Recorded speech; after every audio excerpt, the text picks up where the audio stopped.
Good morning, students. Welcome to this class on the poem The Unknown Citizen by W.H. Auden. W.H. Auden belongs to the 1930s. During that period, after the First World War, a group of poets, unlike the modernist poets like T.S. Eliot, Ezra Pound, Yeats, they were a group of poets who came up, who actually identified themselves with the common people, who had Marxist leanings. Those poets were called the poets of the 1930s. They are called Marxist poets. They are called Oxford group of poets. So they identified themselves with the common people, fought for their cause, talked about their cause in realistic language. So this poet, W.H. Auden, other poets like Louis MacNeice, Stephen Spencer, and Cecil Day Lewis, they all belong to this particular tradition of poetry. The Unknown Citizen by W.H. Auden was published in 1939, and this is about a citizen, a common man, who conforms to the norms of the government, of the society, of the who's a nobody, you can say, one among the others. When we read the poem, we'll get to know, it's in very simple language, how this man is a common British citizen, without any individuality, who is not ready to raise his voice against others. And for that reason, he is not known by others.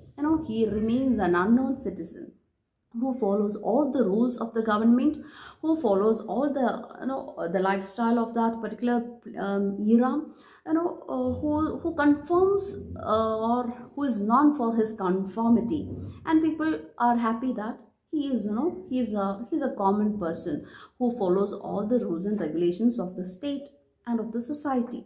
So we'll read the poem and we'll know much better about the theme that Auden is trying to portray in this poem. The Unknown Citizen by W.H. Auden. He was found by the Bureau of Statistics to be one against whom there was no official complaint, and all the reports on his conduct agree that, in the modern sense of an old-fashioned word, he was a saint. For in everything he did, he served the greater community, except for the war till the day he retired. He worked in a factory and never got fired, but satisfied his employers, Fudge Motors Inc. Yet he wasn't a scab or odd in his views, for his union reports that he paid his dues. Our report on his union shows it was sound, and our social psychology workers found that he was popular with his mates and liked to drink. The press are convinced that he bought a paper every day, and that his reactions to advertisements were normal in every way. Policies taken out in his name prove that he was fully insured, and his health card shows he was once in hospital but left it cured. Both producers' research and high-grade living declare he was fully sensible to the advantages of the installment plan and had everything necessary to the modern man: a phonograph, a radio, a car, and a fridge. Our researchers into public opinion are content that he held the proper opinions for the time of year. When there was peace, he was for peace. When there was war, he went. He was married and added 5 children to the population, which our eugenist says was the right number for a parent of his generation. And our teachers report that he never interfered with their education. Was he free? Was he happy? The question is absurd. Had anything been wrong, we should certainly have heard. So that is all about this unknown citizen. So the poet says, he is a common man. And according to the statistics, we found that there is no official complaint about this man in the police station, the nearby police station, or in the court. Nobody complained against him. That means, he's a very good very nice and good and jovial person, and all the reports on his contact agree. He has a very good contact, say that he is an old, he was a saint kind of a person who is, who is known for his good character. In a, in the modern sense of an old-fashioned term, in school days or in your college days, you find people saying, oh, that is a saint, he's a saint-like person. So likewise, this man is also, people will testify that he is a saint. For in everything he did, he served the greater community. He worked for the common good, and except for the war, till the day he retired, he worked in a factory. There was a time being when he went for war, and all the rest of the time he was working in a factory, and he was never fired. He has a very good work profile there, and he satisfied his employers. He was appointed in Fudge Motors, and nobody complained against him. And the union reports say that he never made anything pending. There is no dues on his name and the reports on that union is very sound. And our social psychology workers found that he was very popular with others. He had friends. He used to drink occasionally. And the press are convinced that he bought a paper every day. So like any other citizen, he also used to read the newspaper daily. He used to subscribe for the newspaper, and that his reactions to advertisements were normal in every way. If you see an advertisement and you'll go for it.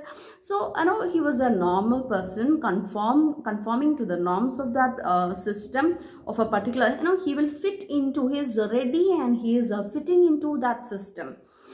Both producers, research and high-grade living declare that he was fully sensible and took advantage of the installment plan. So even if you don't have money, even now these installment plans are prevalent. And during the 1930s and 40s and 50s, in Britain, this installment plan was very much popular.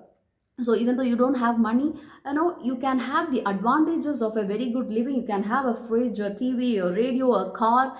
You can take it in, you can pay it in installments. So he took advantages of that, and like any other citizen, he also bought all these things on installment plan and had everything necessary to the modern man. So like any other modern mechanized man, he has all these things at home. Our researchers into public opinion are content that he held the proper opinions for the time of year. So every time, now and then, there will be a particular debate on something or the other, maybe about the government or work or union or whatever. So he held the general opinion. He never went against it. He never questioned the government, or he never went against any of those things. He went with the common general opinion of that particular time of the year. When there was peace, and he was for peace, and when there was war, he went for war like any other sensible, responsible British citizen. When there was war, he went, and he was married, and like any other person, a normal person of that era of his generation, he had 5 children. He added 5 number to the population, which our eugenist says was the right number for a parent of his generation. So there also he didn't question the laws of that community, of that era, of that particular time. And the teachers of his students says that he never used to interfere with the education of his children. And our teachers report that he never interfered with their education. So next is a very pertinent question that the poet asks. So till now, he's an ideal citizen. And now the poet asks, so was he happy, or was he free? So did he enjoy any sort of freedom and joy in his life by conforming to the norms of the government, of the society, of the system, by trying to fit into that system? Was he happy? Was he free? The question is absurd. The question itself is absurd. You are not expected to be happy or free. What you are expected is to fit into a particular system mechanically, without questioning. If it was not that way, you will be ignored. just because you conform to those norms of that system, you fit into that system, you remain an unknown citizen. That is why the name, the title, the significance of the title comes from that. Because you conform to the norms of that system, you remain an unknown citizen. But if you go against it, if you start questioning it, if you live differently from others, then had anything been wrong, if you were against it, if you have done something wrong or against the system, then we should certainly have heard, we should have heard about him. Just because he is conforming to the norms of that system, he is not heard. We don't hear about anything. We don't hear about anything special about him. So, and he remains an unknown citizen. So if there had anything been wrong in his life, in his opinion, in his general way of behavior, then we should certainly have heard about it. We will be known. We are if he had claimed his individuality, then we would have known. People would have known. He would never remain an unknown citizen, devoid of individuality, right? Conforming to the norms of the society. Is the poem clear to you? It's about a person. The poet describes the lifestyle of a British citizen of his time, a common man who is working. He's going to a factory and is working, and when the war demanded, he went to the battlefront, and he had everything for the modern way of living. He never questioned. He never, when he went to the hospital, and he was fully insured. There were policies that he has taken. So like any other person, he was fully insured. He had health card. He paid all the bills, and there was no dues on his name. He had 5 children, and he was a very good nice man. He was called a saint. But the question is, we don't know if he was happy or if he was free at all. There are chains that might have chains which actually hinder the freedom, the chains of the society, the norms, the rules and the regulations and the standards that he was trying to maintain. So the question itself is absurd according to W.H. Auden. And if he went against this this particular norms of the society, went against the system rather than fitting into that system, he would have been known. He would never have remained an unknown citizen. Is it clear? Please read the poem once again. Shall we read it once again? He was found by the Bureau of Statistics to be one against whom there was no official complaint. And all the reports on his conduct agree that, in the modern sense of an old-fashioned word, he was a saint. For in everything he did, he served the greater community, except for the war, till the day he retired.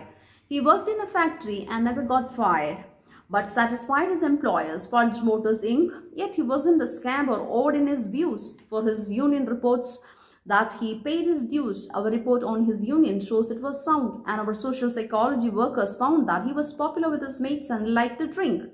The press are convinced that he bought a paper every day, and that his reactions to advertisements were normal in every way.